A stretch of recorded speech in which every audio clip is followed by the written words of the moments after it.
হায়দ্রাবাদ মুম্বাই পারলেও কলকাতা পারলো না কেন? এই প্রশ্নের মধ্যেই গাফিলতি কার তা নিয়ে জোর চর্চা হচ্ছে। সেক্ষেত্রে মেসি কনসার্টের আয়োজক সংস্থার প্রধান শতদ্রু দত্তের ভূমিকা কাঠগড়ায়।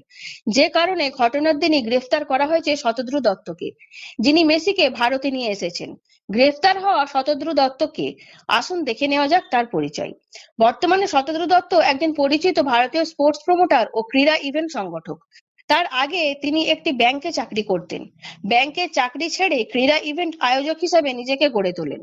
মূলত ফুটবল ভিত্তিক আন্তর্জাতিক ইভেন্ট আয়োজনের মাধ্যমে তিনি ক্রীড়া জগতে পরিচিত মুখ হয়ে উঠেছেন। ভারতীয় দর্শকদের কাছে বিশ্বমানের ফুটবল তারকাদের আরো কাছাকাছি পৌঁছে দেওয়াই তার কাজের মূল লক্ষ্য। শতদ্রু দত্ত আদতে হুগলি রিষড়ার বাসিন্দা। সেখানেই জন্ম, পড়াশোনা ও বেড়ে ওঠা। অর্থনীতি নিয়ে পড়াশোনা তার। পড়াশোনা শেষ করে ব্যাংকে চাকরি করে জীবন শুরু করেন। ছোটবেলা থেকেই খেলাধুলার প্রতি তার গভীর আগ্রহ ছিল। বিশেষ করে ফুটবল তার জীবনের আলাদা জায়গা করে নেয়। গ্যালারিতে বসে খেলা দেখা থেকে শুরু করে মাঠের বাইরের ব্যবস্থাপনা, ফুটবলের প্রতিটি দিকই তাকে আকৃষ্ট করত।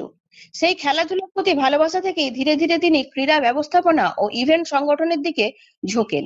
দেশ বিদেশের বিভিন্ন ক্রীড়া সংস্থা, ক্লাব ও ম্যানেজমেন্টের সঙ্গে যোগাযোগ গড়ে তুলে তিনি স্পোর্টস প্রমোশনের কাজে যুক্ত হন।